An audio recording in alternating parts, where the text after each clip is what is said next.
It's time to simplify the difficulty of portrait painting. In today's video, we are going to take a look at the most essential elements needed to create a basic portrait. Welcome to the 5 steps you need to know. Step number 1, cover with raw umber and black. In this step, all I want you to take out of this is to have a plan. Don't just work on whatever you have on your canvas. Make sure to prepare a tone ahead of time for painting, whether it will be wet or dry. Step number 2, lock in the big shapes.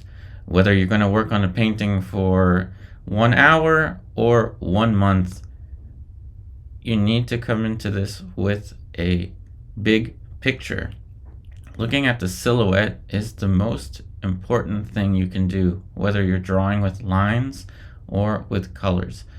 Now, working from the outside shape to the inside shape, we are using the alla prima approach for this very simple portrait painting. So you see that we are mixing directly on the surface with black, red, raw umber. So that's raw umber, alizarin, cadmium, red, and a little bit of sap green to neutralize the colors. Now we're working our way to the interior shapes using pretty much the same exact colors, but with a little bit more blue. So this is going to be important for you to be able to work with the big picture. Now we're using white to mix directly onto the surface. What I'm showing you is the alla prima approach for a very simplified painting, a painting that may not need to take more than an hour and a half or maybe up to 3 hours, but no more time is needed for this kind of painting because the paint will interact with the layers and create a really smooth blending effect. Step 3, block in the planes of the head. So now that we have the outside shapes and we have something down for the face, now we're going to start to block in the big planes of the head. And please take this advice seriously. Think about the head as a wig maker's block. Think about a simplified sculpture. See how we're using rectangles? For the eye sockets, it's just a rectangle. For the nose, it's another rectangle. And for the mouth, it's just a little line. It can be that simple. Using the wet on wet approach, again, alla prima, is not necessarily the approach that you need to use for these steps. These are universal. You could be using a layering method. This can also be done with acrylic. You can layer these shapes with acrylic. So these steps are, in fact, universal. Now the planes of the head include the eye sockets, the cheekbone, the forehead, and see how we put a simple rectangle for the bulb of the nose and a simple light plane for the tear duct shape. This is the basic essence of the planes of the head. Do not concern yourself with the likeness of the model at this stage. Think of this painting as an exercise. There are enough AI generated paintings and of course modified photographs that will look exactly like the model. Give yourself time to relax and to react with the paints. Now we're mixing directly onto the paint using the wet on wet approach with oil paint. But again, you can create these shapes just as easily painting wet onto dry with methods such as acrylic. The skin colors are very simple. It's basically a combination of white, orange, and blue. Now we're putting in the muzzle of the face the surrounding planes for the mouth, also known as the T-cylinder, and we're blending the edges as we go across to the corners. Now you see how simplified that is. Step number 5, and the final stage, block in the smaller planes. Now I want you to notice that this stage is going to take the remainder of the process, and I want you to know that from a distance the painting is going to look different than what it looks like when it's close up. Now we have light on the lips and shadow, so from a distance that is going to read. Now we're putting in a grayish color for the sclera of the eye. I did this on purpose to show that the sclera, that is the white of the eyes, should not be white. They are in fact a middle tone, a middle gray. Now we're putting in a value for the pupil. Again, you could put any color you want for the eyes. You could even put in some kind of super bright blue, or you can put in just brown eyes. It really doesn't matter as long as you're focusing on the placement of these shapes. Now, at this point, you could feel free to pause the video and look at this painting from a distance as far as you can go, yet still see the eyes and the nose. I want you to go as far as you can and notice that from a distance, this now reads as a human head.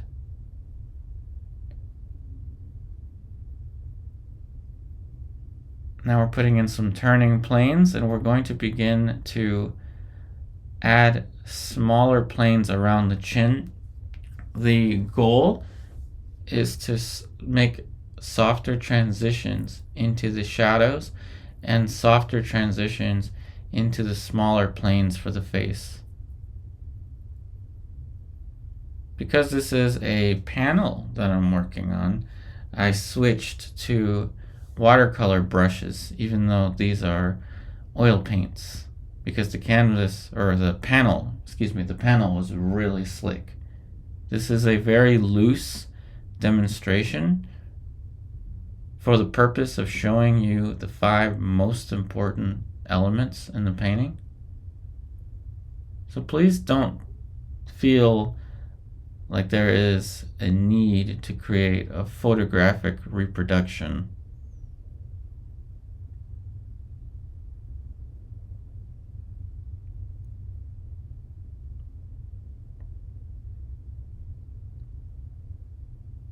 Now with the smaller planes, you see that we're building light planes onto the dark.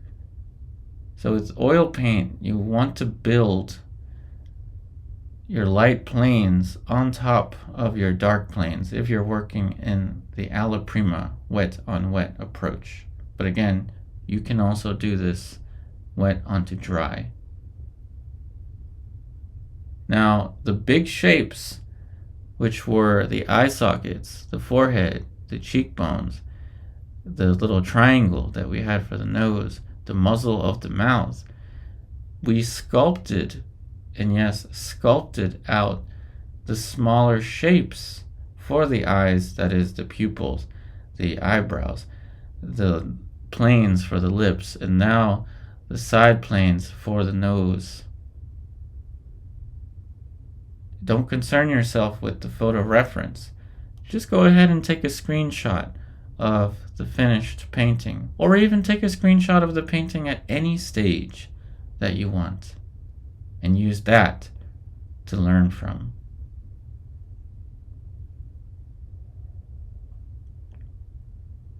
This is a fundamentals based video. Not a video to show off to your friends. Look how photographic I can make this painting. Trust me, your friends are always going to find something. Something with the nose, something with the eyes. And give yourself a chance to enjoy the painting process. Now we're putting a little bit more light underneath of the cheekbone, but see how that plane is just one step darker than the light on the cheekbone. It could be that simple. The light on the forehead is maybe 2 steps lighter than that of the eye socket. The cheekbone is just 1 step darker. The light underneath of the nose is pretty much the same as the light on the forehead. The value for the nose is pretty much the same value as the side plane of the cheeks that we just put in there.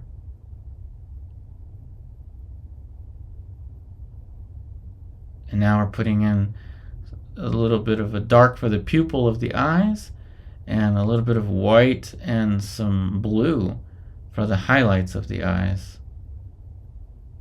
Always remember, when you add smaller planes, think about what the painting looks like from a distance. That's why I simplified it to the 5 stages for you, so that the painting reads its best from a distance.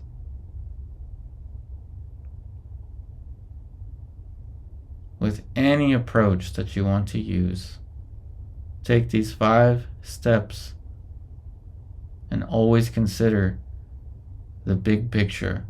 Always consider the big picture and think about it as a painting first and not a perfect photographic rendition of anything.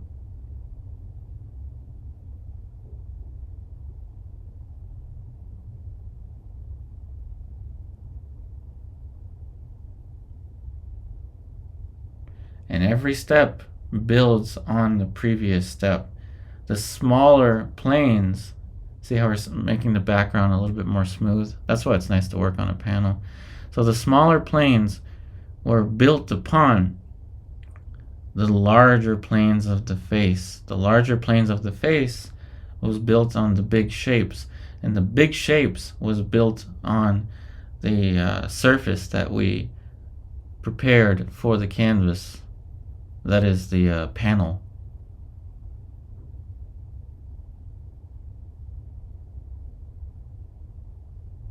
And right now we're basically done.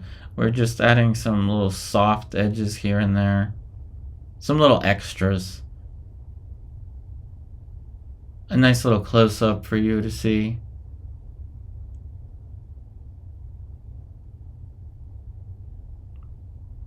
And these are all little extras. You need not concern yourself with these stages. But if you can simplify portrait painting to its essence, the big picture, light and shadow, don't concern yourself too much with the likeness. Focus on enjoying the process. Focus on reacting to what you are painting as opposed to trying to basically you don't want to turn into a drone sitting there on your chair or standing there and just creating a photocopy. A little bit of light for the upper eyelid.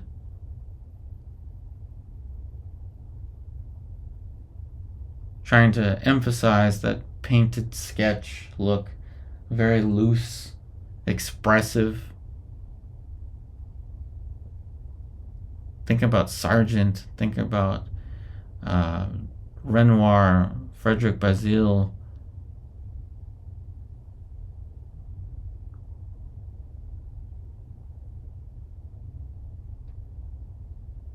Yeah, think about Zorn even. Not photographic looking paintings, but simple, big shapes of color, light and shadow.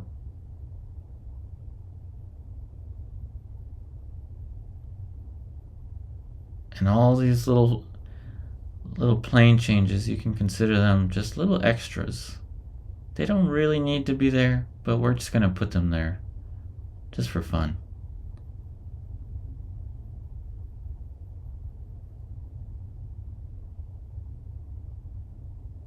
So a little bit of reflected light underneath of the wing of the nose, a tad bit more light for the side plane of the face,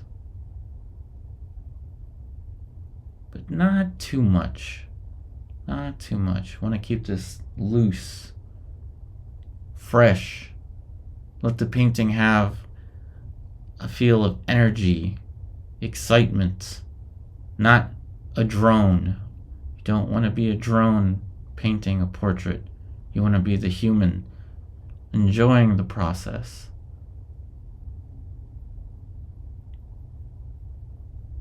And there you have it.